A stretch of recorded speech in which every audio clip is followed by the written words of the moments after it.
8वें वेतन आयोग की कमेटी का गठन होने के बाद लोगों के मन में, खासकर एक्स सर्विसमैन, उनके जो पेंशन भोगी आश्रित हैं, उनके मन में एक क्वेश्चन उठता है कि क्या इस पे कमीशन से हमको कोई लाभ प्राप्त होता है।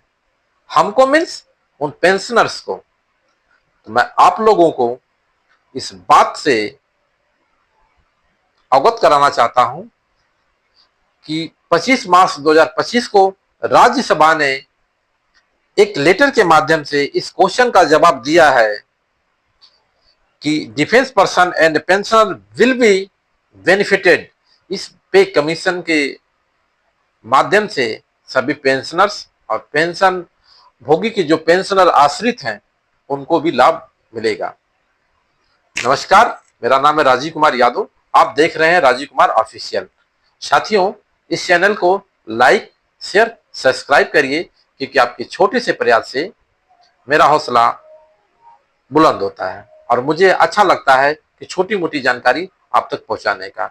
साथियों, मैं लास्ट में एक मुद्दा है उस पर मैं डिस्कस करना चाहता हूं कि हम सारे पेंशनर्स का, केंद्रीय कर्मचारियों का एक बहुत बड़ा इशू है आज के समय में कि जो सरकार हमारी कम्यूटेशन के रिलीफ में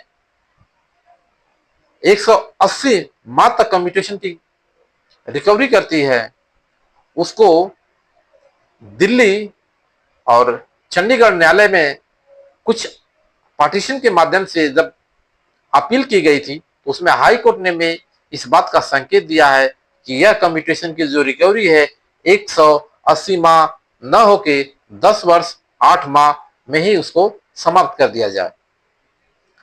एक बहुत बड़ा मुद्दा है कम्यूटेशन का।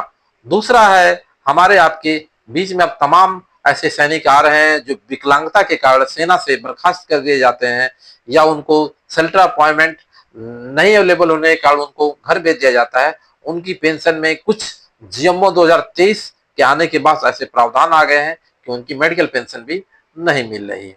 तीसरा मुद्दा है साथियों, सरकार को अग्निवीर योजना पे दोबारा विचार करना चाहिए, क्योंकि अग्निवीर देश की सुरक्षा में पूर्णतः योगदान देने में असमर्थ है।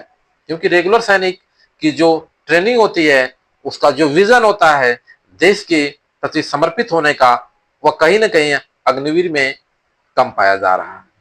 तीसरी सबसे बड़ी बात, सीएचएस कार्ड जो पेंशनर्स के हैं 1.5 साल हो गए हैं, अभी तक वो बन के नहीं मिल पाए हैं। तो इस तरह से छोटी मोटी चीजों की जो समस्याएं, टेक्निकल इशू आ रहे हैं या कुछ ऐसे मुद्दे हैं जो हमको एक बड़े वर्ग से सहयोग मिलने के बाद इस बात को हम सरकार तक बेबाकी से पहुंचाने का कार्य करें। इसलिए साथियों, मैं आज राजीव कुमार ऑफिशियल पे एक अनाउंसमेंट करता हूं कि अब मैं इस पे सैनिक वेलफेयर अड्डा नाम से भी एक सूचना लाऊंगा जो सैनिकों से संबंधित होंगे, और साथ ही साथ उस अड्डे पे आप लोगों को मिलेंगे सेना से संबंधित ही नहीं, सिविल में अगर किसी एक सर्विसमैन का काम पड़ता है तो लीगल एक्सपर्ट जो आपकी समस्याओं का निदान ही के साथ साथ लड़ने का भी कार्य करेंगे। साथियों, बहुत जल्द ही सैनिक वेलफेयर अड्डा के माध्यम से राजीव कुमार ऑफिशियल पे आपको एएफटी लखनऊ से कुछ लीगल एक्सपर्ट अपनी बात को रखने देने वाले हैं। इसलिए आप लोगों से मेरा आग्रह है कि आप लोग मेरे हौसले को बनाए रखें, इस चैनल को लाइक, शेयर, सब्सक्राइब करो। इसी के साथ साथियों, अपने प्रिय फौजी को दीजिए जय हिंद, जय भारत।